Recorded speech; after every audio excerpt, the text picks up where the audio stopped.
Esta noche vamos a viajar hasta el lugar más extremo que el universo conoce para fabricar algo tan simple como una estrella. Imagina una nube de gas y polvo tan vasta que podrías perderte en ella durante toda una vida, y tan fría, tan oscura, que a simple vista parece solo eso, vacío. Pero dentro de esa oscuridad hay presión, hay gravedad, hay un colapso silencioso que lleva sucediendo desde hace millones de años, y en algún punto de esa colosal quietud algo empieza a arder. Hay columnas de gas más altas que sistemas solares enteros. Hay estrellas que, si ocuparan el lugar de tu Sol, convertirían un año entero en apenas 3 semanas. Hay un agujero negro con una masa varios millones de veces mayor que la de tu estrella, que en lugar de destruir el nacimiento de nuevos soles, parece dirigirlo como un director invisible. Todo esto es real. Todo esto está sucediendo ahora mismo, mientras tú simplemente miras hacia arriba. Para el final de esta noche, vas a entender cómo nace una estrella desde la más completa oscuridad. ¿Por qué el lugar que la crea también la destruye lentamente? ¿Y por qué dentro de ti, en cada átomo de tu cuerpo, sigue latiendo el eco de una de estas fábricas cósmicas? Antes de empezar, si te apasiona explorar las profundidades del espacio, tanto como a nosotros, tómate un segundo para dar me gusta o suscribirte. Es un gesto sencillo, pero ayuda a este canal a llegar a más mentes curiosas como la tuya. Ahora empecemos. Con esa promesa todavía flotando entre nosotros, empecemos a dibujar el mapa de este viaje, porque antes de nombrar un solo lugar concreto, necesitas entender algo simple y a la vez perturbador. El universo no fabrica estrellas en un único taller. Las fabrica en miles de talleres distintos, repartidos por toda la galaxia, escondidos casi siempre a simple vista. Y tú, cada noche que miras hacia arriba, probablemente ya has mirado hacia uno de ellos sin saberlo. Silencio absoluto. Eso es lo que percibes desde aquí. Eso es lo que no es verdad. Los astrónomos tienen un nombre discreto, casi burocrático, para estos lugares. Los llaman regiones H2, por el hidrógeno ionizado que las llena. Pero ese nombre técnico esconde algo mucho más salvaje. Dentro de esas regiones no hay calma, hay colisión constante, hay gas comprimiéndose, radiación golpeando, materia empujando materia durante cientos de miles de años seguidos. Y sin embargo, desde la Tierra, esas mismas regiones nos llegan como manchas suaves de luz, apenas visibles, apenas sospechadas. Ahí está la primera paradoja que quiero que te lleves esta noche. Lo que parece sereno de lejos es, de cerca, un campo de batalla físico. Gravedad contra presión, frío contra calor, orden naciente contra caos original. Y esa tensión, sostenida durante milenios, es exactamente lo que hace posible que exista una sola estrella, incluida la que ilumina tu día a día. Pero entonces surge una pregunta incómoda. ¿Por qué llamar aterrador a un proceso que al final produce algo tan hermoso como una estrella? La respuesta tiene que ver con la escala y con lo que le ocurre a la materia en el camino. Para que un puñado de gas se convierta en una estrella, antes debe ser aplastado por fuerzas que no tienen equivalente en tu experiencia cotidiana. Nada en la Tierra se comprime así. Nada en la Tierra colapsa sobre sí mismo durante tanto tiempo, sin detenerse, sin piedad, sin excepciones. Y aún así, el resultado no es destrucción. El resultado es luz. Esa es la corriente que atraviesa todo lo que vas a escuchar esta noche. Procesos brutales que terminan en maravilla, entornos hostiles que terminan siendo cuna, oscuridad que termina encendiéndose. No es casualidad. Es, en realidad, la única manera que conoce el universo de fabricar algo nuevo. Empecemos entonces por algo que quizás nunca te has planteado. Cuando piensas en el espacio, probablemente piensas en vacío. Piensas en distancias inmensas, separando puntos de luz aislados. Y es cierto, en su mayor parte, el espacio está extraordinariamente vacío. Pero existen bolsas, nubes, bosques enteros de materia concentrada, donde esa regla se rompe por completo. Esas bolsas tienen nombres propios. Algunas están relativamente cerca, dentro de nuestra propia galaxia, a una distancia que aún podemos fotografiar con detalle asombroso. Otras están mucho más lejos, en galaxias vecinas, brillando con una intensidad que desafía lo que creíamos posible para una sola región de gas. Y otras, las más extrañas de todas, se esconden en el lugar más hostil que conocemos, el centro mismo de la galaxia, a las puertas de un agujero negro supermasivo. Cada una de estas regiones cuenta una parte distinta de la misma historia. Una te enseñará cómo nace una estrella, paso a paso, casi en cámara lenta.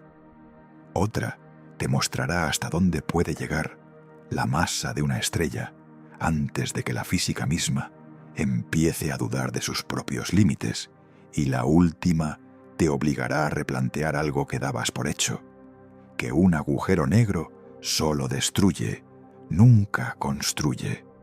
Honestidad epistémica antes de seguir.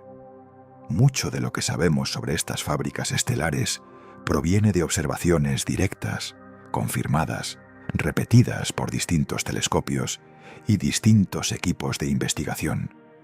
Pero otra parte sigue siendo hipótesis, terreno en disputa, preguntas abiertas que ni los propios astrónomos han resuelto todavía. Vamos a distinguir siempre entre ambas cosas.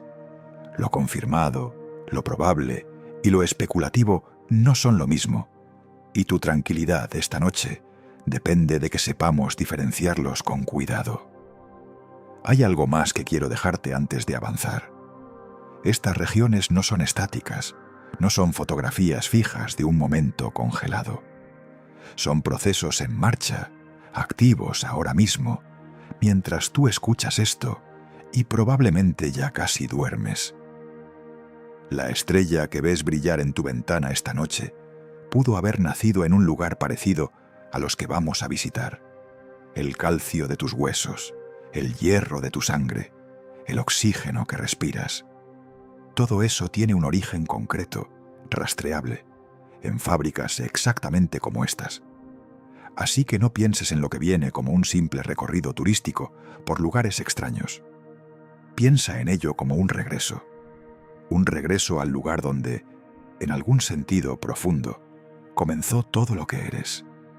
Y sí, ese lugar puede ser extremo, violento, incluso aterrador si lo miras de cerca y sin preparación.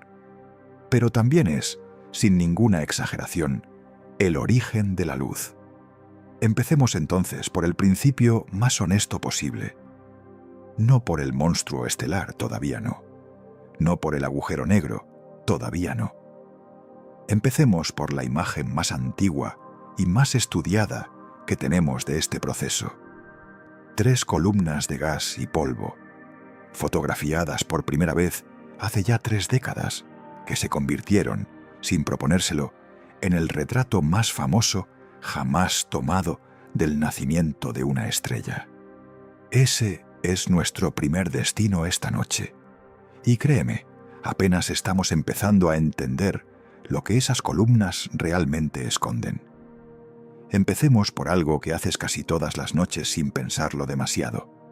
Sales al exterior, miras hacia arriba y ves puntos de luz fijos, tranquilos, casi eternos.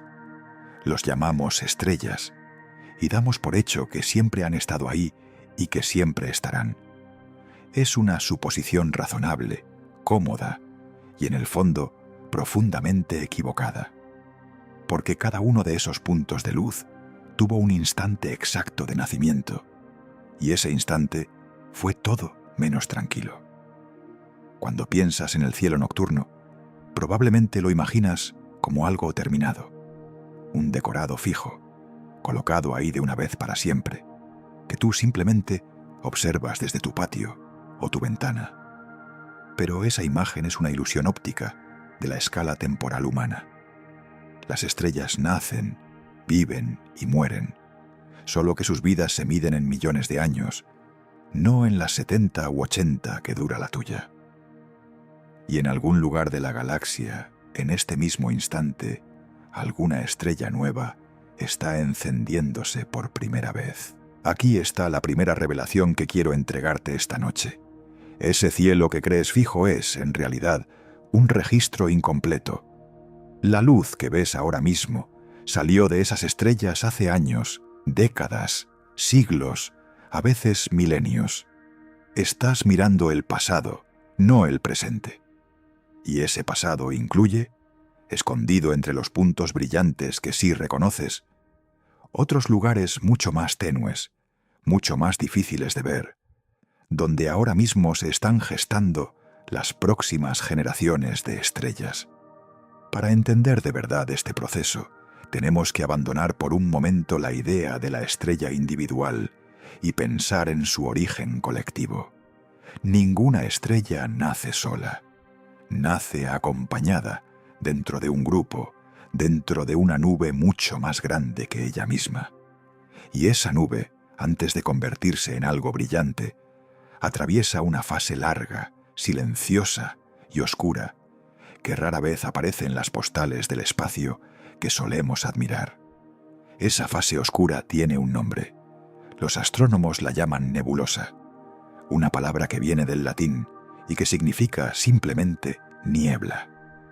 Y es una buena descripción, porque de lejos estas estructuras parecen justamente eso, una niebla difusa, casi fantasmal, flotando entre las estrellas ya formadas. Pero la palabra niebla es engañosa. Lo que hay ahí dentro no es vapor de agua ni condensación. Es materia prima, cruda, esperando su turno. Y aquí aparece la primera cifra que quiero traducir a tu experiencia cotidiana. Una nebulosa típica de formación estelar puede contener suficiente masa de gas como para fabricar, no una, sino miles de estrellas. Miles. Imagina una panadería tan grande que en un solo horno pudiera hornear, al mismo tiempo, todo el pan que va a consumir una ciudad entera durante generaciones. Así de vasta es la despensa de materia prima que estamos describiendo. Pero entonces surge la pregunta que de verdad importa. ¿Qué convierte esa niebla difusa, ese gas frío y aparentemente inerte, en algo tan violento y luminoso como una estrella? La respuesta corta es la gravedad. Pero la respuesta completa, la que realmente te va a sorprender, tiene que ver con lo que pasa cuando esa gravedad encuentra un aliado inesperado, el frío extremo, casi absoluto, que reina en el interior de estas nubes. El gas dentro de una nebulosa de formación estelar puede estar a temperaturas de apenas unos pocos grados por encima del cero absoluto. Frío, brutalmente frío. Y ese frío, lejos de ser un obstáculo, es exactamente lo que permite que la gravedad haga su trabajo sin resistencia. Porque el calor genera presión, y la presión se opone al colapso. Sin ese calor, sin esa resistencia, la gravedad puede finalmente ganar la partida que llevaba milenios intentando ganar. Así que ya tenemos los dos primeros ingredientes de nuestra receta cósmica: gas frío, en cantidades colosales, y gravedad, paciente, constante, dispuesta a esperar todo el tiempo que haga falta. Pero un tercer ingrediente todavía no ha entrado en escena, y es precisamente el que la mayoría de la gente ignora por completo cuando piensa en el nacimiento de una estrella. Ese ingrediente es el polvo, y a primera vista no parece tener ningún papel importante en esta historia. El polvo cósmico no se parece en nada al polvo que limpias en tu casa. Son granos microscópicos, diminutos, formados por elementos como el carbono o el silicio, expulsados por generaciones anteriores de estrellas ya muertas. Y aunque representan una fracción mínima de la masa total de una nebulosa, cumplen una función que ninguna otra cosa puede cumplir. Sin ese polvo, buena parte de la química necesaria para el colapso gravitatorio eficiente simplemente no ocurriría. Lo que parece basura cósmica es, en realidad, catalizador. 3 ingredientes, entonces: gas frío, gravedad paciente, polvo catalizador. Y con estos 3 elementos, en apariencia tan modestos, el universo entero fabrica cada una de las estrellas que existen o que han existido jamás, incluida la que calienta tu planeta cada mañana. Ninguna fórmula matemática, ninguna ecuación complicada. Solo materia, frío y tiempo, actuando juntos durante un periodo que a nosotros nos resulta casi inimaginable. Ahora bien, saber los ingredientes no es lo mismo que ver el proceso en acción. Y aquí es donde la ciencia moderna, con sus telescopios cada vez más precisos, nos ha regalado algo extraordinario. No solo sabemos, en teoría, cómo debería nacer una estrella. Hemos llegado a fotografiar, con un detalle asombroso, uno de los lugares donde ese nacimiento ocurre delante de nuestros propios instrumentos. Y ese lugar, capturado por primera vez hace ya 3 décadas, se convertiría en una de las imágenes más recordadas de toda la historia de la astronomía. Hay una región de nuestra propia galaxia donde estos 3 ingredientes, gas, gravedad y polvo, se combinan de una manera tan particular que dieron forma a estructuras gigantescas, imponentes, con aspecto casi de escultura natural. Estructuras que los astrónomos, sin exagerar demasiado en el nombre, decidieron bautizar con una palabra tan grande como lo que representan. Y esa es, precisamente, la siguiente parada de este viaje.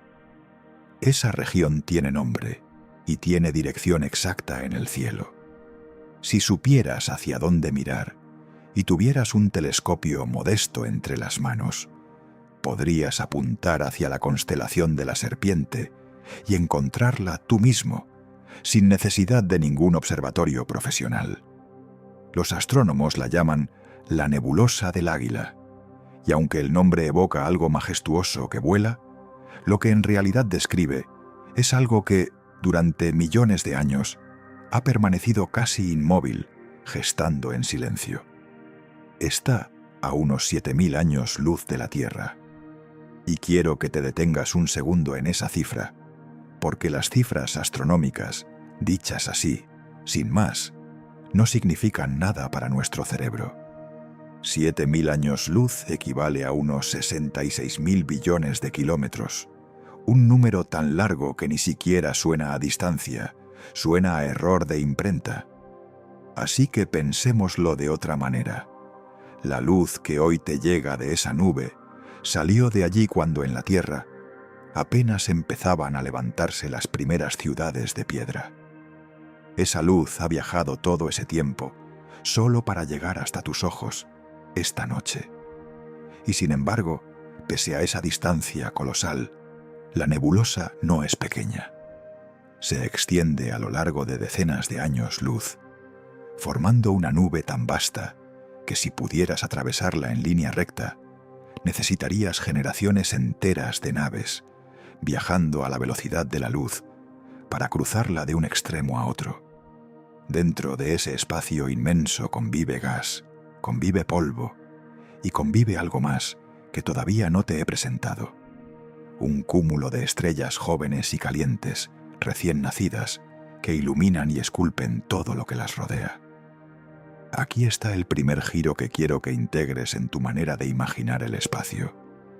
Cuando piensas en una nebulosa, probablemente la imaginas como un objeto pasivo, una simple acumulación de materia flotando sin propósito. Pero la nebulosa del Águila no es pasiva en absoluto. Es un ecosistema activo, con miles de estrellas propias, algunas de ellas tan brillantes que superan al Sol en luminosidad por un factor de 1.000.000 de veces.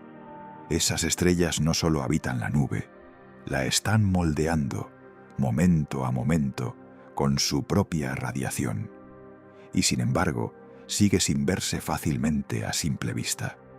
Aunque supieras exactamente hacia dónde mirar, lo que percibirías con tus propios ojos sería apenas un puñado de estrellas rodeadas de un resplandor tenue, casi imperceptible.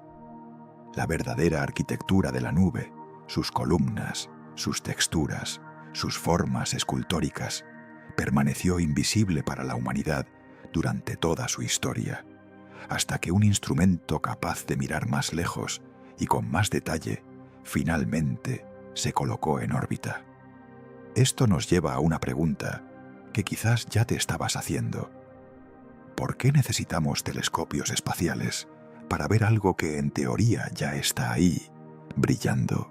La respuesta tiene que ver con un obstáculo silencioso, casi invisible en sí mismo, que ha frustrado a los astrónomos durante siglos: el propio polvo que compone la nebulosa.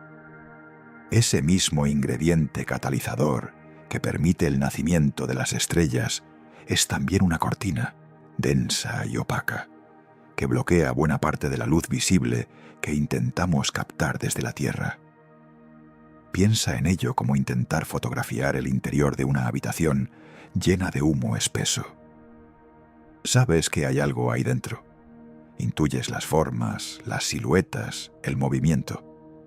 Pero el humo se interpone, difumina los detalles y convierte lo que debería ser nítido en una masa borrosa e indistinguible. Durante mucho tiempo, eso fue exactamente lo que ocurría con nuestras observaciones de la nebulosa del Águila. Sabíamos que algo extraordinario ocurría en su interior, pero el propio polvo que lo hacía posible nos impedía verlo con claridad. La solución a este problema no llegó mirando con más fuerza en el espectro de luz que conocemos. Llegó mirando de otra manera por completo. Los astrónomos descubrieron que, aunque el polvo bloquea la luz visible, es prácticamente transparente para otro tipo de radiación. La luz infrarroja, invisible para el ojo humano, pero perfectamente detectable por instrumentos diseñados específicamente para captarla. Fue como descubrir que, aunque el humo tapa la vista normal, existe una manera distinta de mirar que atraviesa esa cortina como si no estuviera ahí. Con esa clave en la mano, la ciencia empezó a construir telescopios cada vez más sensibles a esa luz oculta, y poco a poco, capa por capa, la nebulosa del Águila comenzó a revelar su verdadera anatomía. Ya no solo un resplandor difuso en el cielo nocturno, sino estructuras concretas, columnas de materia que resistían la erosión constante de las estrellas jóvenes, formas que casi parecían esculpidas por una mano invisible y paciente. Esas estructuras tienen un origen físico muy concreto, y quiero explicártelo antes de mostrarte cómo se ven. Las zonas más densas de la nube, las que contienen más materia comprimida por metro cúbico, resisten mejor la radiación y los vientos generados por las estrellas jóvenes cercanas. Mientras el gas más disperso a su alrededor se evapora poco a poco, arrastrado por esa energía, las zonas densas permanecen como islas de resistencia dentro de una marea que se retira lentamente. El resultado de ese proceso, sostenido durante milenios, no es un accidente estético. Es la consecuencia directa de una guerra de desgaste entre la radiación estelar y la densidad de la materia. Y esa guerra, curiosamente, es la misma que permite que dentro de esas zonas resistentes, protegidas del bombardeo externo, sigan naciendo nuevas estrellas. Lo que erosiona por fuera, protege por dentro. Otra paradoja más, añadida a la lista que empezamos esta noche. Así que ya tenemos el escenario completo. Una nube vasta, a 7.000 años luz de distancia, iluminada por un cúmulo de estrellas jóvenes y calientes, oculta tras una cortina de polvo que solo el infrarrojo puede atravesar, y esculpida en columnas por la propia radiación que en teoría debería destruirla. Todos los ingredientes están servidos. Solo falta el momento exacto en que un telescopio, apuntando hacia el lugar correcto, capturó por primera vez esas columnas con un detalle que nadie había visto jamás. Y ese momento, con fecha y nombres propios, es exactamente donde vamos a viajar ahora. El año es 1995. En la Tierra, la vida sigue su curso habitual. La gente discute, trabaja, se enamora, sin saber que a 70.000 billones de kilómetros de distancia, un instrumento colocado en órbita está a punto de capturar una imagen que cambiará para siempre la manera en que la humanidad entiende el nacimiento de las estrellas. El 1 de abril de ese año, el telescopio espacial Hubble apunta hacia la nebulosa del Águila, hacia esa cortina de polvo que durante siglos había ocultado su verdadera arquitectura. Y lo que capta esta vez no es un resplandor difuso, es una fotografía nítida, imposible de ignorar. Detrás de esa observación había dos nombres concretos: Jeff Hester y Paul Scowen, astrónomos de la Universidad Estatal de Arizona. Ellos no sabían, en el momento de programar esa observación, que estaban a punto de producir una de las imágenes más reproducidas en la historia de la ciencia. Simplemente estaban haciendo su trabajo: estudiar cómo la radiación de las estrellas jóvenes moldea el gas circundante. Pero el resultado superó cualquier expectativa razonable. Lo que apareció en pantalla no parecía ciencia, parecía escultura. 3 columnas. Eso fue lo que emergió de esa observación. 3 estructuras de gas y polvo, elevándose desde la nube como dedos gigantescos, con bordes irregulares, texturas rugosas y una presencia casi orgánica, casi viva. La escala era difícil de asimilar incluso para los propios astrónomos. La columna mayor se extendía a lo largo de varios años luz, una distancia tan grande que, comparada con ella, todo nuestro sistema solar entero cabría muchas veces dentro de un solo dedo de esa mano cósmica. Y entonces llegó el nombre. Alguien, en algún punto del proceso de difundir esta imagen al público, decidió llamarla los pilares de la creación. No fue una decisión científica, no aparece en ningún artículo técnico con ese título exacto. Fue una decisión casi poética, casi instintiva, que capturó de inmediato algo que la propia ciencia llevaba tiempo intentando explicar con palabras más frías. Aquello no era solo gas. Era, literalmente, el lugar donde se está construyendo materia estelar nueva. La imagen se volvió viral antes de que existiera esa palabra para describir este tipo de fenómenos. Apareció en portadas de revistas, en libros de texto, en documentales, incluso en la ciencia ficción. Se convirtió en una de esas fotografías que la gente reconoce sin saber necesariamente qué está mirando, del mismo modo que reconocemos ciertas pinturas sin conocer al artista. Y sin embargo, detrás de esa fama casi accidental, había una cantidad enorme de información científica real, esperando ser interpretada con calma. Lo que Hester y Scowen habían fotografiado no era solo bonito, era, en el sentido más literal posible, un mapa del proceso que hemos estado describiendo desde el principio de esta noche.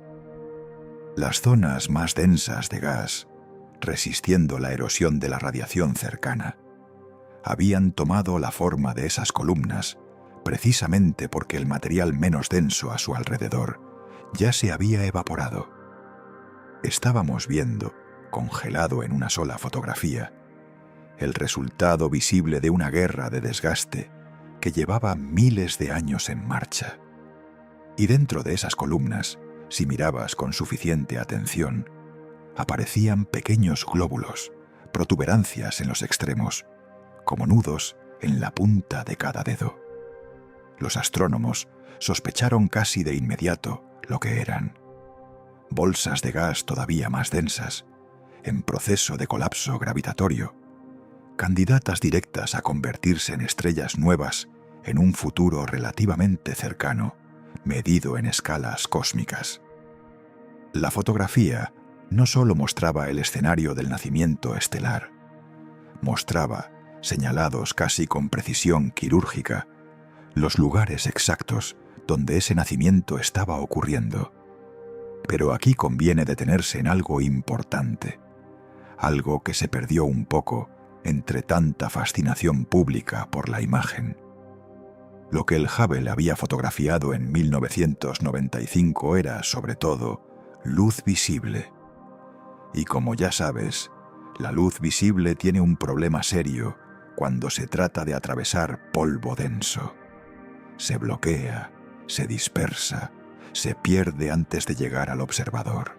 Así que, por espectacular que fuera esa primera fotografía, seguía siendo, en cierto sentido, una vista parcial, una silueta recortada contra un fondo que aún guardaba secretos. Durante los años siguientes, el propio Hubble regresaría a fotografiar la misma región, con instrumentos mejorados, capturando versiones aún más nítidas de las mismas 3 columnas. Y más tarde, otro observatorio espacial, diseñado específicamente para captar longitudes de onda más largas, se sumaría al esfuerzo de mirar dentro de esa nube desde un ángulo distinto. Cada nueva observación añadía una capa más de comprensión, como ir retirando, una a una, las páginas de un libro que llevaba siglos cerrado. Pero la revelación definitiva, la que finalmente permitiría ver el interior real de esas columnas, más allá de su silueta exterior, todavía tardaría en llegar casi 3 décadas. Haría falta un telescopio completamente distinto, diseñado desde cero, para ver en el infrarrojo, con una sensibilidad sin precedentes, capaz de atravesar el polvo como si éste apenas existiera. Y cuando ese telescopio finalmente apuntó hacia los mismos pilares de la creación, lo que encontró dentro no fue solo confirmación de lo que ya sospechábamos. Fue algo mucho más íntimo, mucho más parecido a sorprender a una estrella en el instante exacto de nacer. Quedémonos un momento más con esas 3 columnas, porque todavía no te he dado las cifras exactas que las convierten en algo verdaderamente difícil de imaginar. Sabes ya que son grandes, pero grande es una palabra que el espacio usa de una manera distinta a como la usamos nosotros. Y quiero que sientas esa diferencia en el cuerpo, no solo en la cabeza. Así que vamos a traducir cada número a algo que puedas sostener en la imaginación, no solo repetir en voz alta. Empecemos por la longitud. La columna mayor de esas 3 estructuras se extiende a lo largo de unos 4 años luz. 4 años luz significa que si pudieras viajar a la velocidad máxima permitida por el universo, necesitarías 4 años completos, sin detenerte ni un segundo, solo para recorrerla de un extremo al otro. En kilómetros, esa distancia equivale a unos 38 billones, un 38 seguido de 12 ceros. Y esa cifra describe solamente una columna, no la nebulosa completa que la rodea. Ahora compara eso con algo que ya conoces.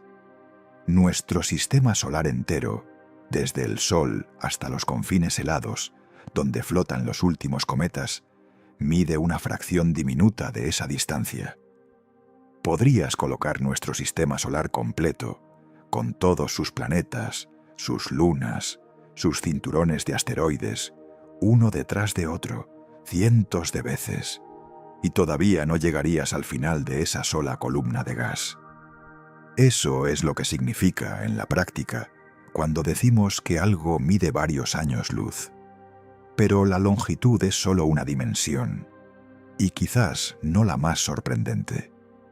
Fíjate ahora en los extremos de esas columnas, en esas pequeñas protuberancias que mencionamos antes, esos nudos donde el gas se comprime con más fuerza.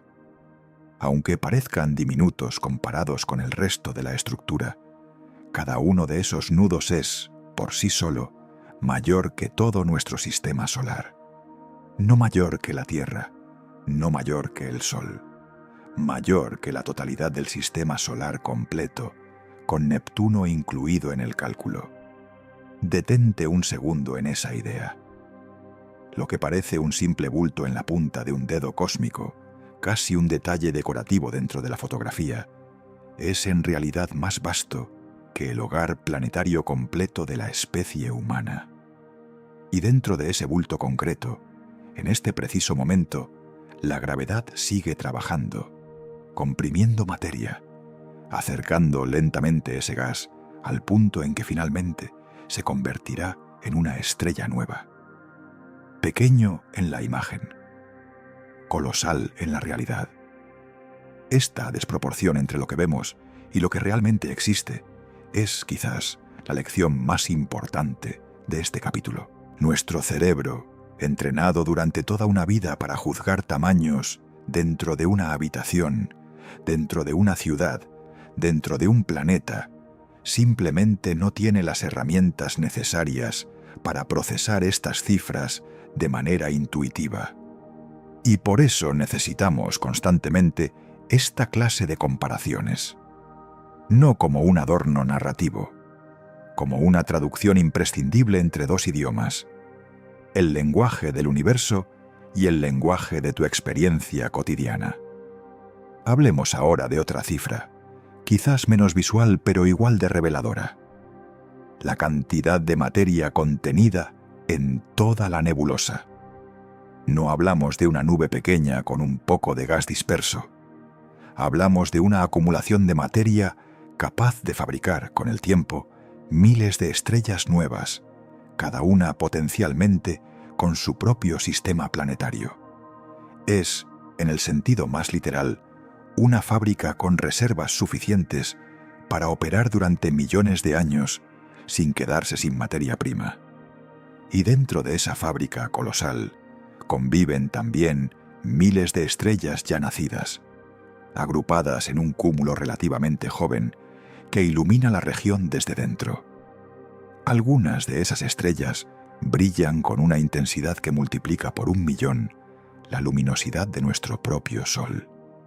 Imagina por un instante 1.000 soles concentrados en el brillo de una sola estrella, y luego imagina cientos de esas estrellas, iluminando juntas la misma nube de la que nacieron. Ese es el escenario real detrás de la fotografía de 1995. Hay algo casi hipnótico en sostener estas dos escalas al mismo tiempo. Por un lado, la escala humana, tú en tu habitación, mirando una pantalla o un cielo nocturno, con tu propio cuerpo como referencia de tamaño. Por otro lado, la escala de esas columnas, kilómetros que se cuentan por billones, estructuras más grandes que sistemas planetarios enteros, luz que tarda años en recorrer una sola de sus dimensiones.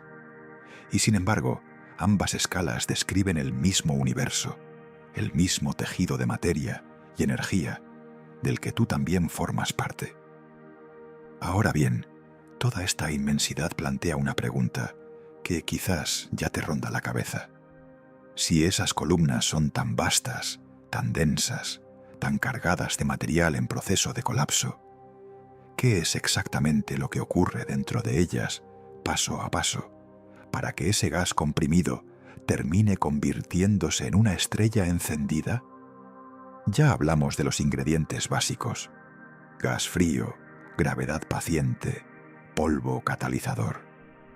Pero ahora necesitamos ver el proceso completo, en su secuencia exacta, para entender cómo esa materia fría y oscura termina generando literalmente luz propia. Y eso, precisamente, es lo que vamos a desentrañar a continuación. Vamos entonces a ese proceso, paso a paso, sin prisa, tal como ocurre realmente dentro de esos nudos de gas que ya conoces. Todo empieza con algo que apenas merece llamarse acontecimiento. Una región ligeramente más densa que el resto de la nube.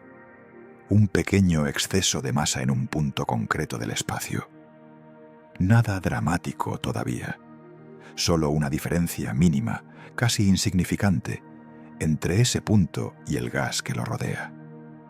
Pero en el universo, las diferencias mínimas, sostenidas durante el tiempo suficiente, se convierten en algo completamente distinto. Esa ligera concentración de masa genera de manera natural un poco más de atracción gravitatoria que el gas circundante. Y esa atracción, por pequeña que sea al principio, empieza a tirar del material cercano hacia el centro de la concentración. Gas que antes flotaba disperso, comienza a moverse lentamente hacia ese punto. No hay explosión, no hay estruendo, no hay ningún efecto especial que marque este primer paso. Solo materia, cediendo poco a poco ante una fuerza que lleva actuando desde el origen mismo del universo. A medida que más gas se acumula en ese centro, la gravedad se hace más fuerte y por lo tanto atrae todavía más material. Es un ciclo que se retroalimenta a sí mismo. Cuanta más masa se concentra, mayor es la fuerza que atrae nueva masa y mayor es la velocidad a la que todo el proceso avanza. Esta clase de ciclo, donde el efecto alimenta su propia causa, aparece una y otra vez en la naturaleza, y aquí, a escala cósmica, es precisamente lo que separa una simple nube de gas de una futura estrella encendida. Aquí aparece un detalle físico que quiero explicarte con cuidado, porque es la clave de todo lo que sigue. Cuando el gas se comprime, no solo se acerca físicamente al centro, también se calienta. Esto ocurre porque la energía del movimiento de las partículas, la energía que antes se gastaba en flotar dispersas por el espacio, ahora se concentra y se transforma en calor. Es el mismo principio que sientes cuando frotas rápidamente las palmas de tus manos entre sí. El movimiento comprimido genera temperatura. Y sin embargo, ese calor incipiente todavía no es suficiente para detener el colapso. En las primeras fases, la gravedad sigue siendo mucho más fuerte que la resistencia generada por ese calor naciente. Así que el proceso continúa, imparable, durante lo que en términos humanos parecería una eternidad, pero que en escalas cósmicas se considera relativamente rápido. Cientos de miles de años, quizás poco más de 1.000.000, dependiendo de la cantidad de masa disponible en cada caso concreto. Durante todo ese tiempo, en el centro de la concentración, algo empieza a tomar forma que ya no es simple gas disperso. Los astrónomos lo llaman protoestrella, un nombre que describe con precisión lo que es. No una estrella todavía, pero tampoco una simple nube. Un objeto intermedio, en tránsito, comprimiéndose cada vez más, calentándose cada vez más, acercándose paso a paso al umbral que separa la materia fría de la materia encendida. Es justo en esta fase donde ocurre algo que rompe la aparente calma del proceso. La protoestrella, mientras sigue absorbiendo material de su entorno, empieza a expulsar, de manera periódica, chorros de gas a gran velocidad desde sus polos. Es un fenómeno que a primera vista parece contradictorio. Un objeto que está atrayendo materia hacia sí mismo, al mismo tiempo está expulsando parte de esa materia hacia el espacio exterior.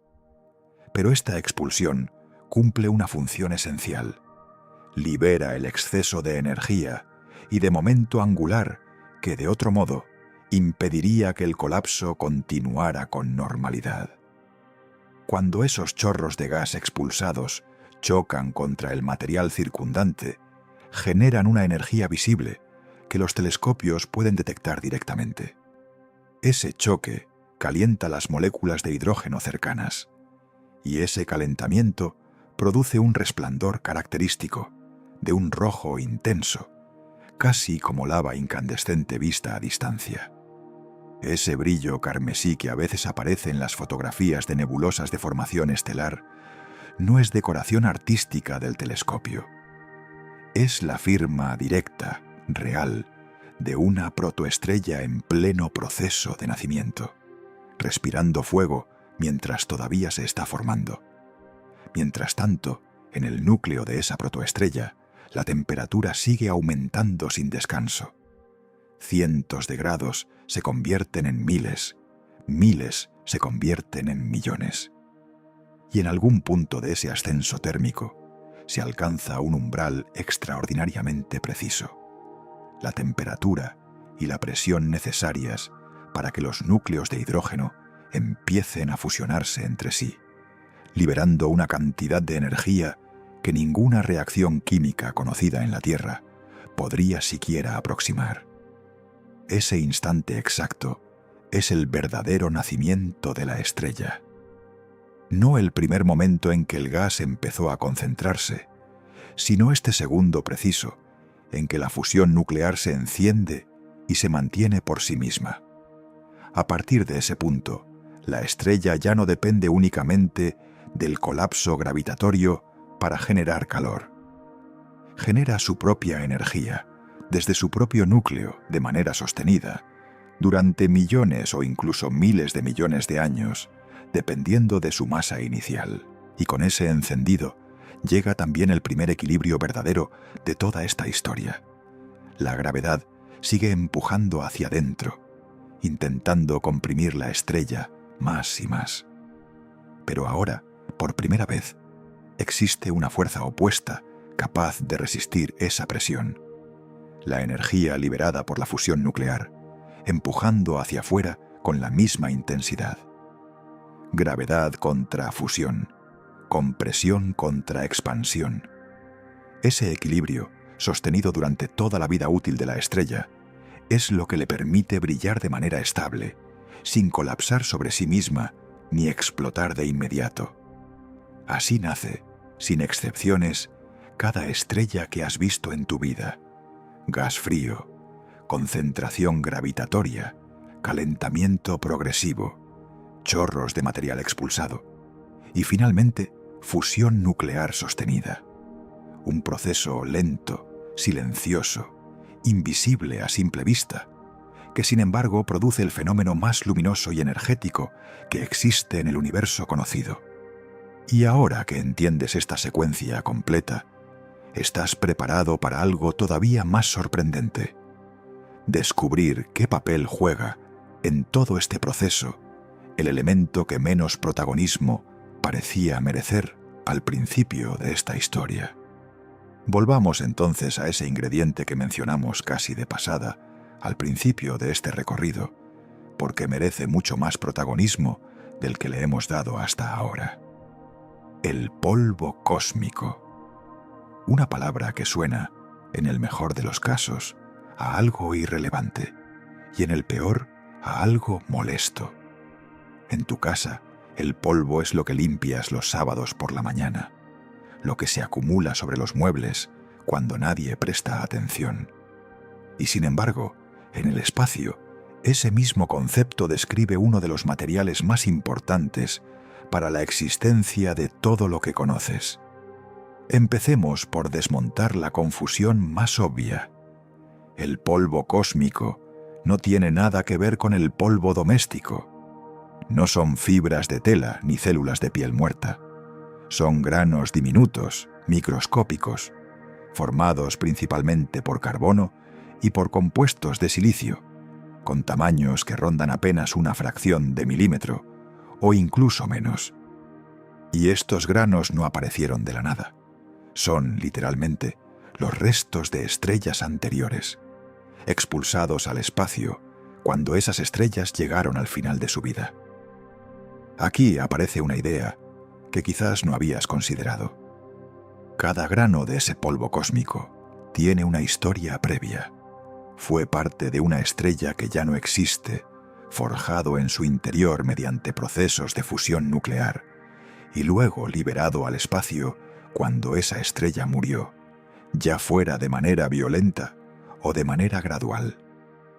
Así que cuando hablamos del polvo dentro de una nebulosa de formación estelar, en realidad estamos hablando de material reciclado, de generaciones anteriores, de estrellas que sin saberlo prepararon el terreno para las que vendrían después. Ahora bien, ¿por qué es tan importante este material para el nacimiento de una nueva estrella? La respuesta tiene que ver con algo que el gas puro, por sí solo, no puede hacer con la misma eficacia.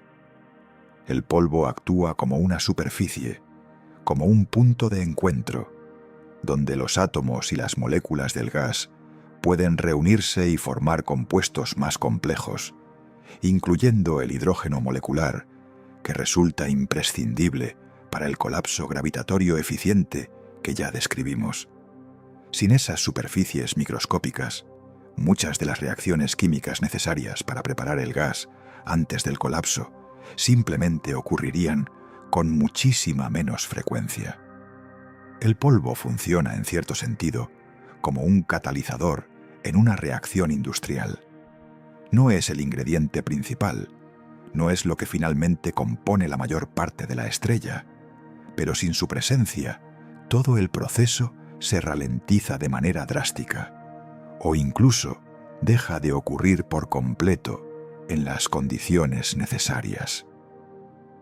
Hay algo más que este polvo permite, y que quizás resulte todavía más sorprendente. Recuerda el problema que mencionamos antes. La luz visible no puede atravesar con facilidad estas nubes densas, y eso nos obligó a desarrollar telescopios capaces de observar en el infrarrojo. Pues bien, ese mismo polvo que bloquea la luz visible también protege el interior de la nube de otro tipo de radiación mucho más agresiva, la radiación ultravioleta, generada en abundancia por las estrellas jóvenes y calientes que ya habitan la región. Sin esa protección, la radiación ultravioleta podría penetrar con mayor facilidad en las zonas donde el gas todavía está colapsando, calentándolo de manera prematura y dificultando o incluso deteniendo por completo el proceso de formación estelar en marcha. El polvo, entonces, cumple una doble función. Por un lado, facilita la química necesaria para el colapso, y por otro, actúa como un escudo que resguarda ese proceso delicado de la radiación externa que podría interrumpirlo antes de tiempo. Esta es la paradoja que quiero que te lleves de este capítulo. Lo que a primera vista parece basura cósmica, residuo insignificante de estrellas ya muertas, resulta ser exactamente el ingrediente que hace posible el nacimiento de las estrellas siguientes. No hay contradicción real en esto, aunque lo parezca. Es, simplemente, la manera en que el universo recicla su propia materia. Nada se desperdicia por completo. Todo encuentra, tarde o temprano, una nueva función dentro del ciclo. Y este ciclo no termina con el nacimiento de la estrella. Una parte del polvo que rodea a una protoestrella durante su formación no se consume en el proceso de fusión nuclear. En cambio, permanece orbitando alrededor de la nueva estrella, formando lo que los astrónomos llaman un disco protoplanetario. Y dentro de ese disco, con el tiempo, ese mismo polvo puede comenzar a agruparse poco a poco en fragmentos cada vez más grandes, hasta formar, eventualmente, planetas enteros. Así que ese polvo insignificante, ese resto casi invisible de estrellas ya muertas, no solo permite que nazca una nueva estrella, también puede convertirse, con el tiempo suficiente, en la materia prima de mundos rocosos, de océanos, de atmósferas, de cualquier planeta que eventualmente pudiera albergar las condiciones necesarias para la vida. El mismo material que hoy consideramos residuo cósmico es, en última instancia, el origen físico de todo planeta que conocemos, incluido el que pisas ahora mismo.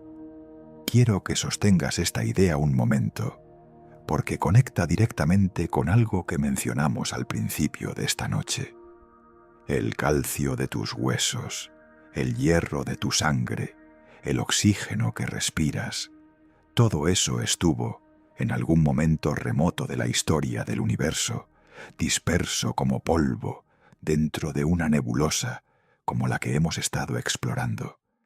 Ese polvo se agrupó, formó parte de un planeta, y ese planeta, con el tiempo, permitió que existieras tú, escuchando esta historia esta noche. Ahora que entiendes el papel completo de este material, tenemos todas las piezas necesarias para volver, con una mirada renovada, a la imagen que dio inicio a este capítulo de la historia. Aquellas mismas columnas de gas fotografiadas en 1995.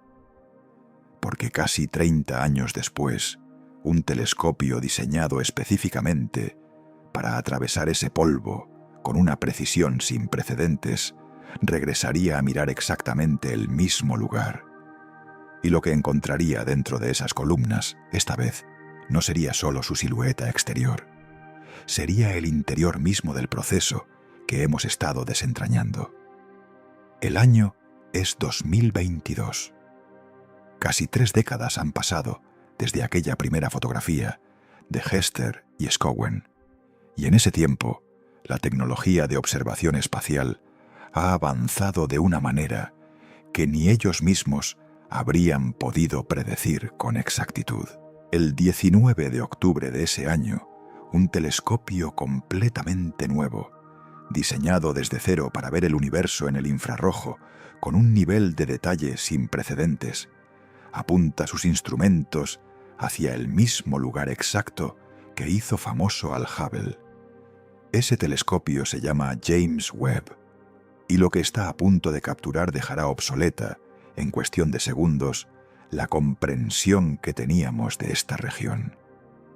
El instrumento principal usado en esta nueva observación se llama NIRCam, una cámara diseñada específicamente para el infrarrojo cercano. Y su capacidad para atravesar el polvo, que antes ocultaba el interior de las columnas, resultó ser, sencillamente, extraordinaria. Donde antes veíamos siluetas sólidas, opacas, impenetrables a la vista, ahora aparecían detalles internos que nadie había podido observar jamás. Estructuras diminutas, puntos de luz escondidos en zonas que parecían completamente vacías en las fotografías anteriores. Esos puntos de luz no eran decoración, eran, literalmente, protoestrellas, exactamente el tipo de objeto intermedio que describimos hace un momento, comprimiéndose, calentándose, en pleno proceso de convertirse en estrellas completas. Antes de esta observación, sabíamos, en teoría, que debían existir en algún punto dentro de esas columnas. Ahora, por primera vez, podíamos señalarlas directamente, una por una, como si finalmente hubiéramos encontrado la manera de mirar dentro del útero mismo de la nebulosa. Hubo un hallazgo concreto dentro de esta observación que resulta especialmente revelador para todo lo que hemos estado explicando esta noche. En uno de los puntos de la imagen, los astrónomos identificaron una estrella que parecía estar en el proceso exacto de emerger de su pilar de origen, todavía envuelta en una nube densa de material que la aislaba parcialmente del resto del entorno. No era ni completamente estrella, ni completamente protoestrella. Era, en cierto sentido, el instante intermedio entre ambas fases, capturado con una precisión que hasta entonces había resultado imposible. Para detectar este tipo de detalle, hizo falta otro instrumento del mismo telescopio, llamado NIRSPEC, capaz de analizar la luz procedente de esa región y descomponerla en sus componentes exactos, revelando la composición química y las condiciones físicas de ese punto concreto del espacio. Fue gracias a este análisis detallado que los astrónomos pudieron confirmar lo que sospechaban. Estaban observando, en tiempo casi real, dentro de la escala cósmica, el momento exacto en que una estrella termina de liberarse del capullo de gas y polvo que la vio nacer. Además de este hallazgo puntual, la observación completa del telescopio James Webb reveló algo que ya conoces bien: los laterales ondulados de las columnas, que en las fotografías anteriores parecían simplemente formas irregulares, mostraban ahora con total claridad las eyecciones de material expulsadas por las estrellas jóvenes que se están formando en su interior. Ese brillo rojo intenso, casi como lava vista desde la distancia, aparecía extendido por toda la estructura, marcando cada uno de los puntos donde una protoestrella estaba expulsando sus chorros característicos de gas comprimido. Hubo también un segundo instrumento involucrado en esta observación, uno diseñado para captar el infrarrojo medio en lugar del infrarrojo cercano, llamado MIRI. Y cuando este instrumento apuntó hacia la misma región, el resultado fue casi inquietante en su contraste. Las estrellas, tan protagonistas en las imágenes anteriores, prácticamente desaparecían de la vista. En su lugar, lo que dominaba la imagen era el gas frío y el polvo denso, mostrados con un detalle y una textura que ningún otro telescopio había logrado capturar antes. Esta desaparición aparente de las estrellas no era un error del instrumento, era más bien una consecuencia directa de cómo funciona la luz infrarroja media. Las estrellas maduras no emiten con fuerza en esa longitud de onda concreta, así que simplemente se vuelven casi invisibles frente al fondo de polvo y gas, que sí resplandece con intensidad en ese rango. Solo las estrellas más jóvenes, todavía rodeadas de sus capas de polvo original, aparecían visibles, envueltas en un tono rojizo que las delataba entre la vastedad gris azulada del resto de la nube. Hay algo casi poético en esta doble mirada. Con un instrumento vemos protoestrellas naciendo, chorros de material, el drama activo del nacimiento estelar. Con otro instrumento vemos el polvo mismo, la materia prima, el escenario silencioso donde ese drama ocurre. Ninguna de las dos imágenes es más verdadera que la otra.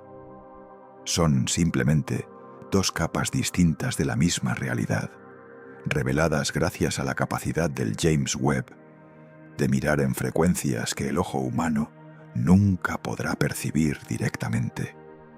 Y aquí conviene detenerse en algo que ya mencionamos al principio de este viaje, porque ahora tiene mucho más peso. Estas mismas columnas, este mismo lugar que hemos estado observando con tanto detalle, no son solo un escenario de creación. También son al mismo tiempo un escenario de destrucción lenta. La radiación de las estrellas jóvenes que estamos viendo nacer está, en este mismo instante, erosionando poco a poco el material que las rodea, desgastando las propias columnas que les dieron origen. Esta tensión constante entre creación y destrucción no es un detalle secundario de la historia. Es, en realidad, el corazón mismo de lo que hace que este lugar merezca el nombre que le hemos dado esta noche. Un lugar que fabrica estrellas mientras simultáneamente se devora a sí mismo, capa por capa, en un proceso que lleva miles de años en marcha y que, según algunas hipótesis todavía en discusión entre los propios astrónomos, podría haber alcanzado ya un punto de no retorno. Y ese punto exacto, con toda su incertidumbre y su honestidad científica incluida, es precisamente lo que vamos a explorar ahora. Detengámonos ahora en esa tensión que acabamos de nombrar, porque merece toda tu atención antes de seguir avanzando. Durante todo este recorrido, hemos hablado de las columnas de gas como un lugar de nacimiento, un vientre cósmico, donde la materia se transforma lentamente en luz. Pero esa misma descripción, si la miras con más cuidado, esconde una contradicción incómoda. Porque lo que permite que nazcan nuevas estrellas dentro de esas columnas es exactamente lo mismo que poco a poco está terminando con la existencia de las propias columnas. Recuerda el mecanismo que ya explicamos. Las zonas más densas de gas resisten mejor la erosión provocada por la radiación de las estrellas jóvenes cercanas, mientras que el material más disperso a su alrededor se evapora, arrastrado por esa misma energía. Ese proceso es justamente el que dio forma a las 3 columnas que fotografiaron Hester y Scowen. Pero ese proceso no se detiene nunca. Sigue actuando día tras día, milenio tras milenio, desgastando también las zonas densas, aunque a un ritmo mucho más lento que el resto de la nube. Así que lo que estamos observando en realidad es una estructura en retirada constante. Las columnas que vemos hoy no son las mismas que existían hace 1000 años, ni serán las mismas dentro de otros 1000. Se están erosionando, encogiendo, perdiendo material lentamente, empujadas por la misma radiación, que también está permitiendo que dentro de ellas sigan naciendo nuevas estrellas. Creación y destrucción, ocurriendo al mismo tiempo, en el mismo lugar, como 2 caras inseparables del mismo proceso físico. Y aquí es donde la historia se vuelve todavía más inquietante, en el mejor sentido de esa palabra. Existe una teoría, discutida entre los propios astrónomos, según la cual una supernova cercana, la explosión final de una estrella masiva en las proximidades de la nebulosa, podría haber ocurrido ya, destruyendo por completo las columnas que conocemos como los pilares de la creación. Quiero ser muy claro en este punto. Esto no es un hecho confirmado. Es una hipótesis, una posibilidad seria, pero todavía sin verificación directa.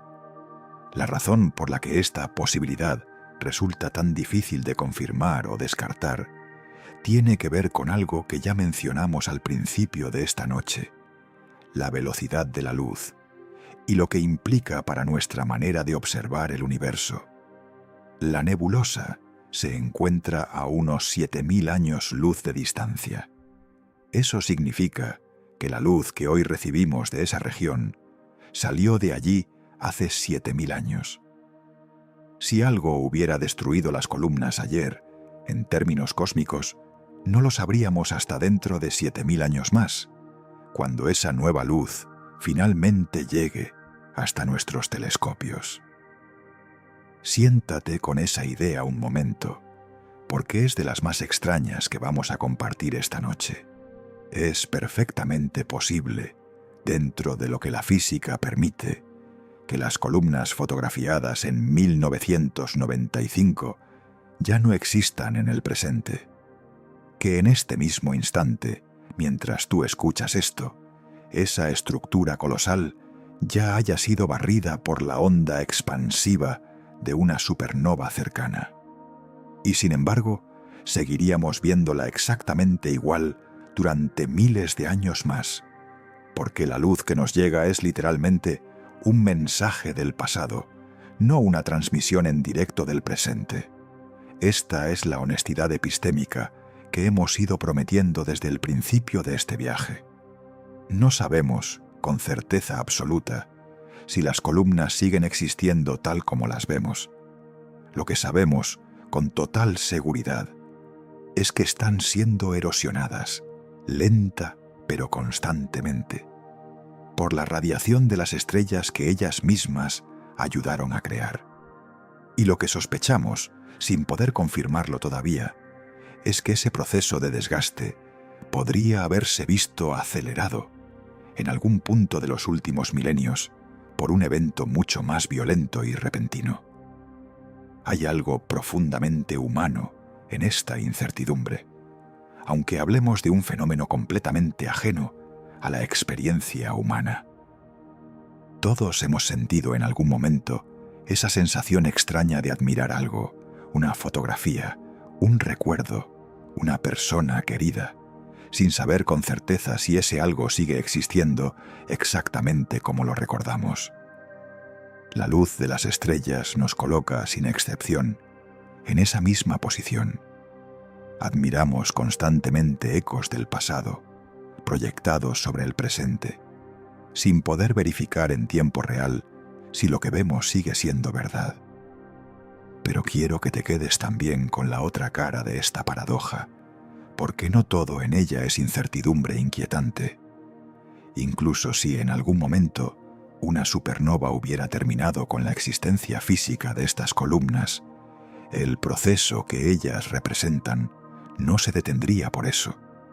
La materia liberada por esa hipotética explosión no desaparecería del universo. Se dispersaría, se enfriaría, y con el tiempo formaría parte de nuevas nubes, nuevas nebulosas, nuevas fábricas de estrellas, en algún otro rincón de la galaxia. La destrucción de un lugar concreto nunca significa el final del proceso en sí mismo. Esta es, quizás, la lección más importante de todo este capítulo. Creación y destrucción no son opuestos, que se cancelan mutuamente. Son, en el universo, dos fases del mismo ciclo continuo, dos momentos de una misma historia que nunca termina del todo, solo se transforma. Las columnas que fotografiamos podrían estar desapareciendo ahora mismo, o podrían seguir intactas durante milenios más. En cualquiera de los dos casos, el proceso que representan, el nacimiento de nuevas estrellas a partir de gas, gravedad y polvo, continuará ocurriendo, en ese mismo lugar o en otro, mientras el universo siga teniendo materia disponible para reciclar. Y con esta certeza incierta, con esta paradoja resuelta solo a medias, es momento de cambiar de escenario por completo. Porque hasta ahora hemos hablado de un lugar relativamente moderado en cuanto a la masa de las estrellas que produce. Pero existe otro lugar, mucho más lejano, mucho más extremo, donde el mismo proceso que acabamos de describir alcanza una escala que pone a prueba los propios límites teóricos de lo que una estrella puede llegar a ser. Y ese lugar nos espera a 160.000 años luz de distancia. Salgamos entonces de nuestra propia galaxia por un momento.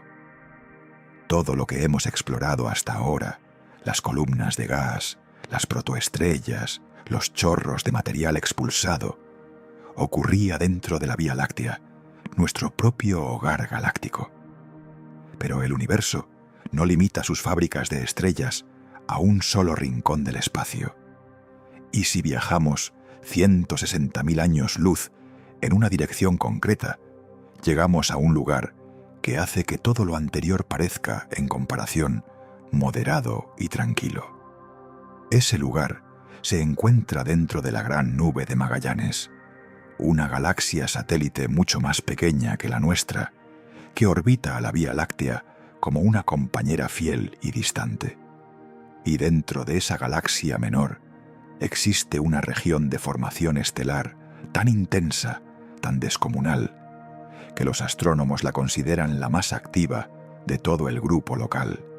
Ese vecindario cósmico que incluye no solo a nuestra galaxia y a la Gran Nube de Magallanes, sino también a Andrómeda y a otras 30 galaxias más pequeñas repartidas por el espacio cercano. El nombre técnico de esta región es 30 Doradus, aunque probablemente la reconozcas mejor por su apodo popular, la nebulosa de la tarántula. Un nombre que le llega por la forma de sus filamentos de gas, que recuerdan, según quien los observe, a las patas peludas y extendidas de una araña gigantesca. Fue descubierta hace ya más de 2 siglos, mucho antes de que existiera ningún telescopio espacial, aunque su verdadera magnitud solo se ha revelado con el paso de las décadas y la mejora constante de nuestros instrumentos. Lo primero que necesitas entender sobre este lugar es su ritmo de producción. mientras que en la nebulosa del Águila el nacimiento de estrellas ocurre a un ritmo que, comparado con esto, podríamos llamar pausado. En 30 Doradus, ese ritmo se dispara hasta multiplicar por 10 la tasa de formación estelar que observamos en Orión, una de las regiones de nacimiento estelar más estudiadas y conocidas de nuestra propia galaxia. Es, literalmente, una fábrica funcionando a una velocidad muy superior a la de cualquier otro lugar cercano que conozcamos. Y dentro de esa fábrica hiperactiva se esconde un núcleo particularmente denso, un cúmulo de estrellas llamado R136, que ocupa un espacio sorprendentemente pequeño para la cantidad de masa que contiene, apenas unos pocos años luz de diámetro. Dentro de ese diminuto radio conviven más de 100 estrellas de un tipo especialmente masivo y caliente, cada una superando las 100 masas solares. 100 estrellas, cada una con la masa de al menos 100 soles, apretujadas en un espacio que, en términos cósmicos, resulta casi ridículamente pequeño. Esta concentración extrema de masa y energía convierte a R136 en un entorno verdaderamente hostil, en el sentido más literal de la palabra.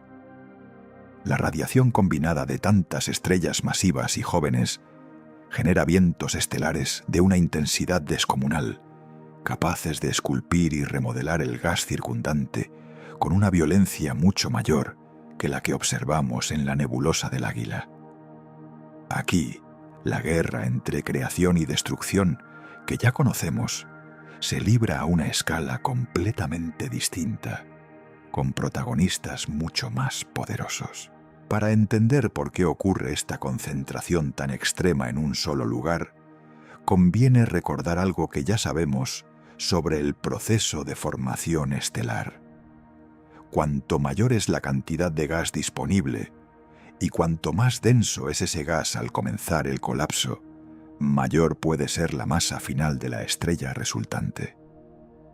En 30 Doradus, la cantidad de gas molecular disponible es simplemente colosal, muy superior a la de regiones más modestas como la que ya exploramos, lo que permite que se formen, con relativa frecuencia, estrellas de una masa que resultaría prácticamente imposible en otros entornos menos densos.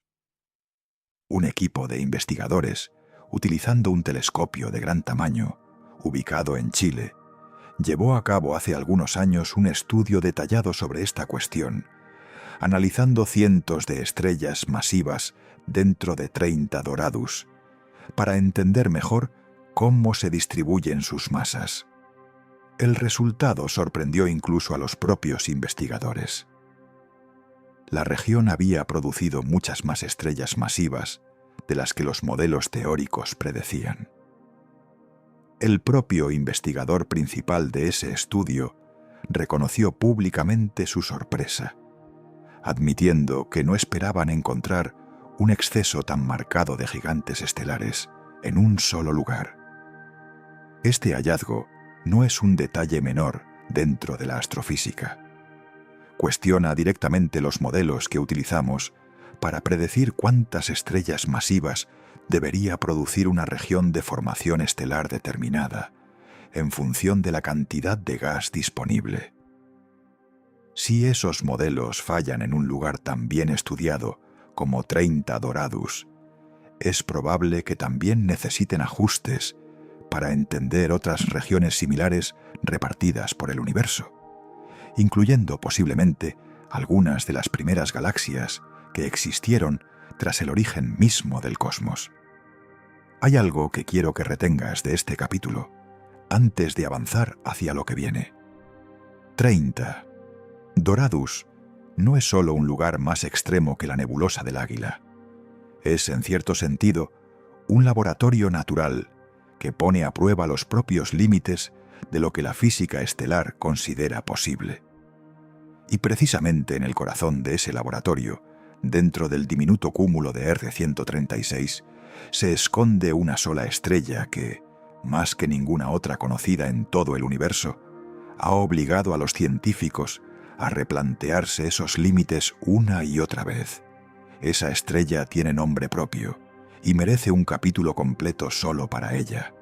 Esa estrella se llama R136A1, un nombre que suena más a código de laboratorio que a protagonista de una historia, pero que esconde detrás de sí una de las biografías más extraordinarias de todo el universo conocido.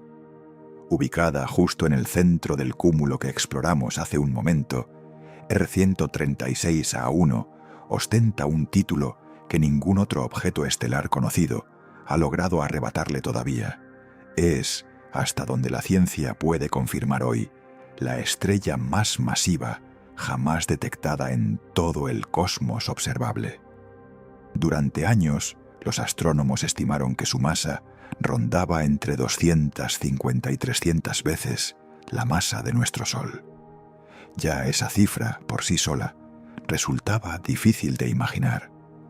Pero en 2022, un equipo de investigadores utilizó un telescopio de gran precisión, ubicado en Chile, para obtener la imagen más nítida jamás capturada de esta estrella, separando finalmente su brillo del de las estrellas compañeras que la rodean de cerca, algo que había distorsionado todas las mediciones anteriores.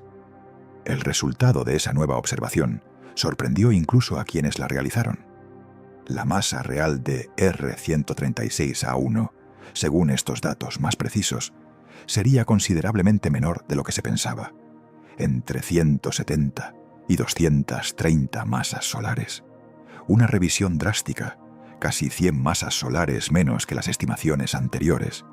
Y sin embargo, pese a esta corrección tan significativa, R136A1 sigue conservando, sin ninguna duda, su título de estrella más masiva conocida en todo el universo.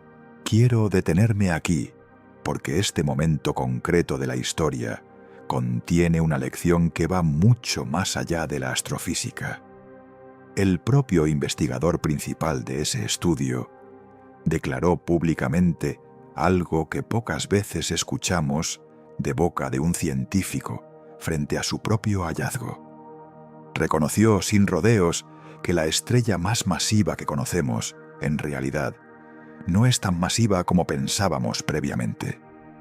No hubo intento de disfrazar el error anterior ni de minimizarlo. Solo la aceptación tranquila de que una nueva medición, más precisa, había corregido a la anterior. Esta es quizás la esencia misma de cómo funciona la ciencia real, lejos de la imagen de certeza absoluta que a veces le atribuimos. No se trata de un cuerpo de conocimiento fijo, terminado, inmutable. Se trata de un proceso continuo de revisión, donde cada nueva herramienta de observación, cada nuevo telescopio, cada nueva técnica de análisis tiene la capacidad de corregir lo que dábamos por establecido. Y esa capacidad de corregirse a sí misma, lejos de ser una debilidad, es precisamente lo que hace confiable a la ciencia a largo plazo. Más allá de esta lección sobre el método científico, la propia existencia de R136A1 sigue planteando preguntas que todavía no tienen respuesta definitiva. Los astrónomos no comprenden completamente cómo puede formarse una estrella con una masa tan extrema. Las teorías actuales sobre el colapso gravitatorio de nubes de gas predicen límites naturales para la masa máxima que una estrella individual puede alcanzar, y estrellas como R136A1 se sitúan peligrosamente cerca de esos límites teóricos, cuestionándolos constantemente. Hay una implicación adicional en esta revisión de masa que merece mencionarse, aunque sea de manera breve y sin adentrarnos en tecnicismos innecesarios. Las estrellas que superan las 150 masas solares están destinadas, según las teorías actuales, a terminar sus vidas mediante un tipo particular de explosión, conocida como supernova de inestabilidad de pares, un evento que resulta clave para entender el origen de ciertos elementos pesados en el universo. Si la masa real de R136A1 y de otras estrellas similares resulta ser menor de lo pensado, esto podría significar que este tipo de eventos son más escasos y más difíciles de producirse de lo que se creía anteriormente. Ahora bien, dejemos por un momento las implicaciones teóricas y volvamos a algo mucho más tangible, algo que puedas sentir en tu propia experiencia de la realidad. Porque hasta ahora hemos hablado de masas solares como si fueran una unidad abstracta, un simple número en una ecuación. Pero quiero que entiendas, de una manera visceral y concreta, qué significaría realmente tener una estrella así en el lugar donde hoy tienes al Sol. Y esa comparación, con toda su intensidad, es exactamente lo que vamos a explorar en el siguiente capítulo de esta noche. Antes de llegar ahí, sin embargo, quiero que te quedes con la imagen central de este capítulo. R136A1 no es solo una estrella gigantesca perdida en algún rincón lejano del universo, es, sobre todo, un recordatorio de que nuestra comprensión del cosmos está en constante movimiento, corrigiéndose, ajustándose, aproximándose cada vez más a la verdad, sin llegar nunca a una certeza definitiva y cerrada. Y esa incertidumbre, lejos de resultar inquietante, debería resultarte reconfortante. Significa que todavía hay mucho por descubrir y que cada noche que miras al cielo estás observando un universo que la propia ciencia sigue aprendiendo a comprender un poco mejor con cada nueva generación de telescopios. Dentro de esa incertidumbre honesta, sin embargo, hay algo que permanece firme. La escala descomunal de esta estrella, incluso en su versión revisada a la baja, sigue superando cualquier cosa que hayamos experimentado jamás en nuestro propio sistema solar. Y para que esa escala deje de ser un simple número y se convierta en algo que puedas sentir, necesitamos hacer un ejercicio muy concreto. Imaginar qué pasaría si por un instante colocáramos a este monstruo estelar justo en el centro de tu propio hogar cósmico. Hagamos el ejercicio con calma, paso a paso, porque quiero que sientas cada una de sus consecuencias antes de avanzar. Imagina que, de alguna manera imposible, pudiéramos retirar el Sol de su lugar actual y colocar en su sitio, exactamente en el centro de nuestro sistema solar, a R136A1. Nada más cambia. Los planetas siguen en sus órbitas. La Tierra sigue girando a la misma distancia de siempre. Solo cambia una cosa. Pero esa única cosa lo transforma absolutamente todo. Un grupo de investigadores, entre ellos Rafael Hirschi, de la Universidad de Keele, se planteó exactamente esta pregunta, y sus conclusiones resultan tan concretas como perturbadoras.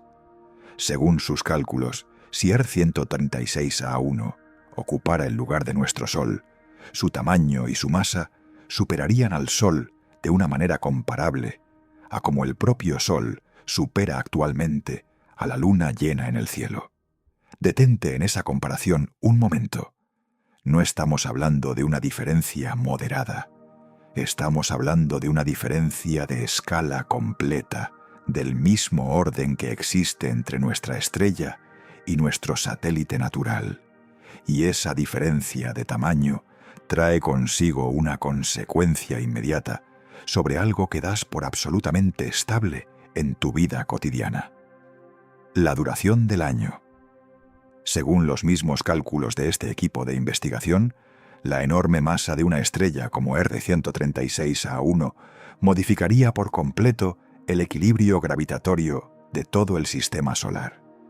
El resultado sería que un año terrestre completo, ese ciclo que marca las estaciones, los cumpleaños, el paso ordenado del tiempo en tu vida, se reduciría a apenas 3 semanas.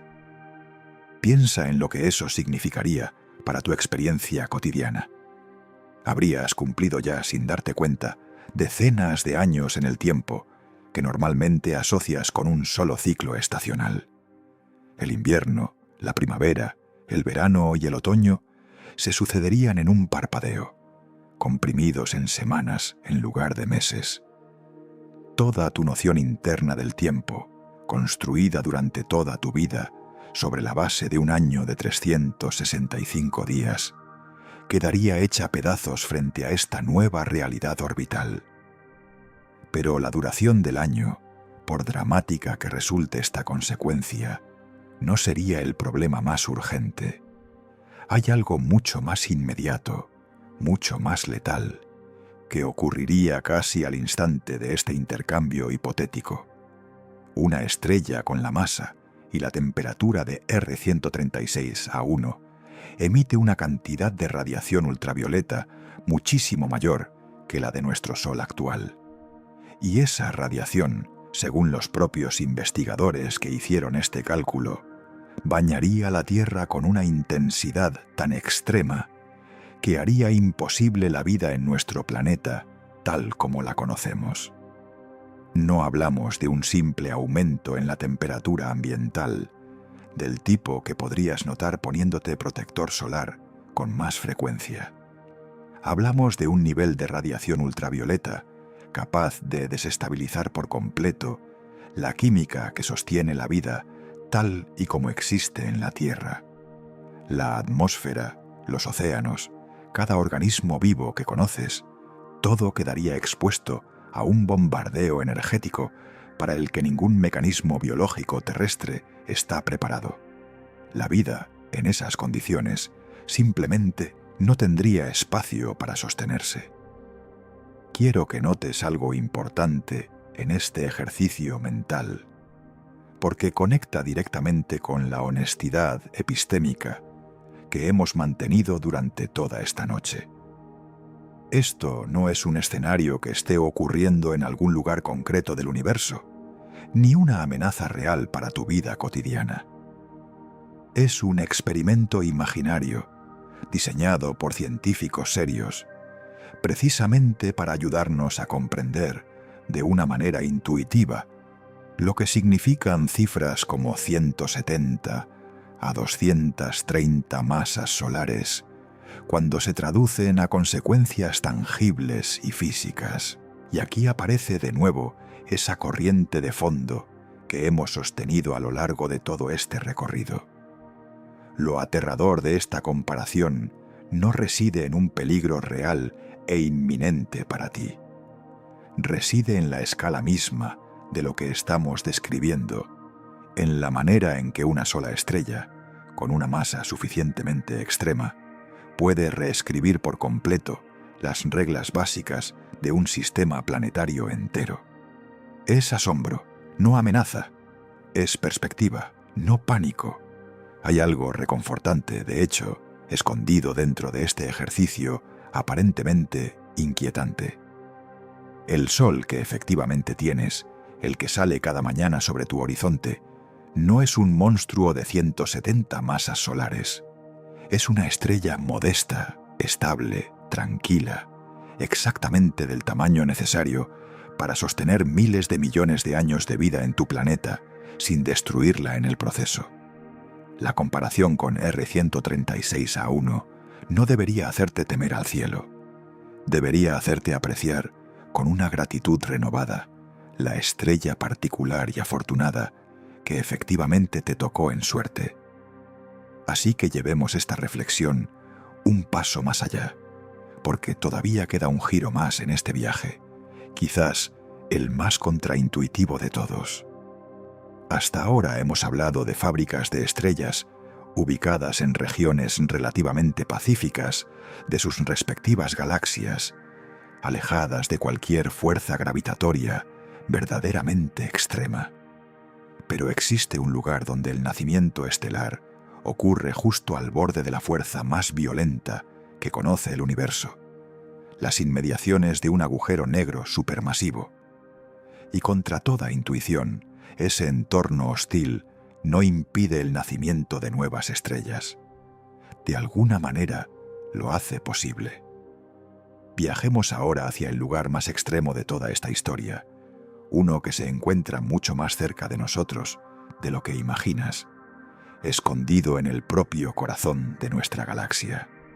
Ahí, en el centro exacto de la Vía Láctea, reside Sagitario A Estrella, un agujero negro supermasivo cuya masa equivale aproximadamente a 4 millones de veces la masa de nuestro Sol.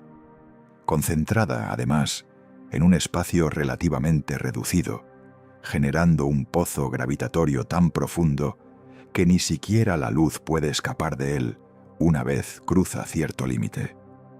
Durante mucho tiempo, la intuición general, incluso entre parte de la comunidad científica, sugería que un entorno tan violento resultaría hostil para cualquier proceso delicado como el nacimiento de una estrella. Al fin y al cabo, hemos pasado toda esta noche describiendo el nacimiento estelar como un proceso que requiere calma relativa, gas frío, ausencia de perturbaciones extremas. Y un agujero negro supermasivo parece a primera vista la antítesis absoluta de esa calma necesaria. Y sin embargo, a apenas 200 años luz de ese monstruo gravitatorio, existe una región conocida como Sagitario C, donde una inmensa nube de gas y polvo interestelar alberga contra todo pronóstico intuitivo un proceso activo de formación estelar. En el año 2025, el telescopio James Webb reveló dentro de esta región protoestrellas y estructuras que nadie había logrado identificar antes, incluyendo una zona de nacimiento estelar completamente nueva para la ciencia. Dos investigadores, trabajando de manera independiente pero complementaria, lideraron los estudios que hicieron posible este descubrimiento. John Bally, de la Universidad de Colorado Boulder, y Samuel Crowe, entonces estudiante de último año en la Universidad de Virginia, publicaron sus hallazgos por separado en la misma revista científica, cada uno aportando una pieza distinta del mismo rompecabezas.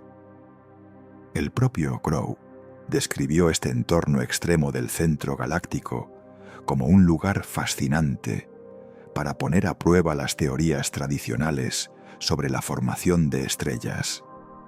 Y el motivo por el que este entorno resulta tan revelador tiene que ver precisamente con la fuerza descomunal del agujero negro cercano. El gas que gira alrededor de Sagitario A Estrella no se mueve de manera pasiva. Ese movimiento estira y amplifica los campos magnéticos que existen en la región, generando un entorno magnético mucho más intenso que el que encontramos en zonas de formación estelar más tranquilas, como la propia nebulosa de Orión, que ya mencionamos anteriormente.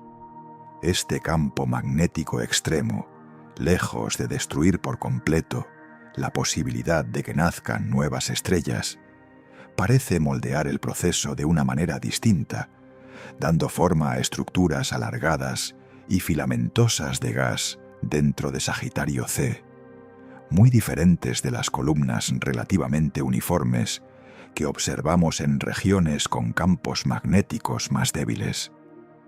El propio Bally sugirió que esta diferencia en el entorno magnético podría explicar por qué otras regiones de formación estelar parecen mucho más homogéneas en comparación. Hay un misterio adicional escondido dentro de este descubrimiento, uno que la propia ciencia todavía no ha resuelto por completo. La zona que rodea al centro galáctico, conocida como la zona molecular central, contiene una cantidad extraordinaria de gas molecular denso, muchísimo más del que encontramos en la mayoría de las regiones equivalentes de la galaxia. Y sin embargo, pese a esa abundancia de materia prima, la tasa real de formación estelar en esta zona resulta menor de lo que los modelos teóricos predicen para semejante cantidad de gas disponible. Este desajuste entre la teoría y la observación real ha generado, durante años, numerosas investigaciones dedicadas específicamente a entender qué procesos físicos regulan, o más bien limitan, la actividad de formación estelar en esta región tan particular. Es un ejemplo perfecto de la honestidad epistémica que hemos mantenido durante todo este recorrido. Sabemos que el proceso ocurre, lo hemos fotografiado directamente, pero todavía no comprendemos del todo por qué ocurre con menor frecuencia de la esperada, dada la cantidad de materia disponible para alimentarlo. Quiero que te detengas un momento en la imagen completa que acabamos de construir. A 200 años luz de un agujero negro con la masa de 4 millones de soles, en medio de campos magnéticos amplificados por su propia gravedad, en una zona que debería ser, según la intuición más básica, completamente hostil para cualquier proceso delicado, el universo sigue encontrando la manera de fabricar estrellas nuevas. La misma fuerza, que parece la más destructiva de todo el cosmos, convive sin contradicción real con uno de los procesos más creativos que existen. Esta convivencia entre destrucción aparente y creación real es, quizás, la lección más profunda de todo nuestro recorrido de esta noche. Hemos visitado columnas de gas que se erosionan a sí mismas, mientras dan a luz nuevas estrellas. Hemos conocido a una estrella tan masiva que su sola existencia obligó a la ciencia a corregir sus propios cálculos. Y ahora hemos llegado hasta el borde mismo de un agujero negro supermasivo, para descubrir que ni siquiera ahí, en el lugar más extremo que conocemos, el universo deja de fabricar luz nueva. Y con esta última parada, con este último giro contraintuitivo, hemos completado el recorrido que prometimos al principio de esta noche. Hemos visto cómo nace una estrella, desde el gas frío más humilde hasta la fusión nuclear más intensa. Hemos visto cómo ese mismo proceso ocurre en los lugares más dispares del universo, en una nube tranquila de nuestra propia galaxia, en una región hiperactiva de una galaxia vecina, y justo al borde del abismo gravitatorio más profundo que existe. Ahora solo queda una pregunta por responder, y es, quizás, la más importante de todas. ¿Qué significa para ti que este proceso haya ocurrido también, hace mucho tiempo, en algún rincón olvidado del espacio? Respondamos entonces esa pregunta con la que cerramos el capítulo anterior, porque su respuesta te concierne de una manera mucho más directa de lo que imaginas. Todo lo que hemos recorrido esta noche, las columnas de gas, las protoestrellas, la estrella más masiva conocida, el agujero negro que también da vida, no son solo curiosidades lejanas, ajenas a tu existencia. Son, en un sentido profundamente literal, tu propio origen material. Tu cuerpo es ahora mismo el resultado directo de procesos idénticos a los que hemos descrito. El calcio que forma tus huesos no apareció de la nada en algún laboratorio terrestre. Se forjó, hace miles de millones de años, dentro del núcleo de una estrella que ya no existe, en un proceso de fusión nuclear muy parecido al que describimos cuando explicamos el nacimiento estelar. El hierro que transporta el oxígeno dentro de tu sangre tiene exactamente el mismo origen. Y el propio oxígeno que respiras en este preciso instante fue, en algún momento remoto del pasado cósmico, simplemente gas disperso dentro de una nebulosa como la nebulosa del Águila. Huesos, sangre, aliento. 3 partes esenciales de tu cuerpo, 3 materiales completamente distintos, y sin embargo, los 3 comparten un mismo origen. El interior ardiente de una estrella, en algún lugar y en algún momento que ya no podemos rastrear con precisión. No hay metáfora poética exagerada en esta afirmación. Es sencillamente física básica, confirmada una y otra vez por la ciencia moderna. Estás hecho, literalmente, de polvo de estrellas, Esta idea, que en apariencia podría sonar abrumadora o incluso desestabilizadora, contiene en realidad una de las certezas más reconfortantes que la ciencia puede ofrecerte, porque significa que no estás separado del universo que hemos explorado esta noche. No eres un espectador externo, observando desde la distancia un proceso ajeno. Eres, en el sentido más profundo posible, una consecuencia directa de ese mismo proceso, una continuación material de las fábricas de estrellas que llevamos horas recorriendo juntos. Y aquí aparece quizás la idea más importante de todo este viaje. El universo, durante miles de millones de años, fabricó estrellas, planetas, elementos químicos cada vez más complejos, sin que existiera nadie capaz de observar ese proceso y comprenderlo. Materia transformándose en materia, sin testigos, sin conciencia, sin nadie que se detuviera a preguntarse por qué. Y entonces, en algún punto de esa larga historia, parte de esa materia se organizó de una manera lo suficientemente compleja como para generar por primera vez algo capaz de mirar hacia arriba y preguntarse de dónde venía. Ese algo eres tú. Y también soy yo, contándote esta historia. Somos, literalmente, el universo observándose a sí mismo, después de miles de millones de años de existir, sin que nadie lo contemplara desde dentro. Cada vez que miras al cielo nocturno, cada vez que te preguntas cómo nace una estrella, no estás simplemente adquiriendo información externa sobre un fenómeno ajeno. Estás participando en el acto más extraordinario que el cosmos ha logrado producir, la capacidad de conocerse a sí mismo a través de la consciencia humana.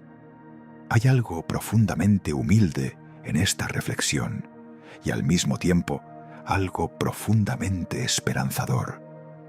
Humilde porque comprendes tu escala real, un organismo diminuto en un planeta modesto, orbitando una estrella tranquila dentro de una galaxia entre miles de millones de galaxias similares.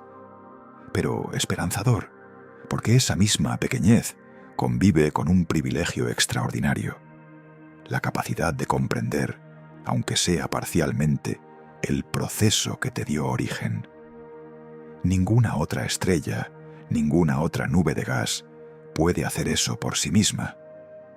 Quiero que lleves contigo, más allá de esta noche, la fragilidad y la unicidad que esto implica.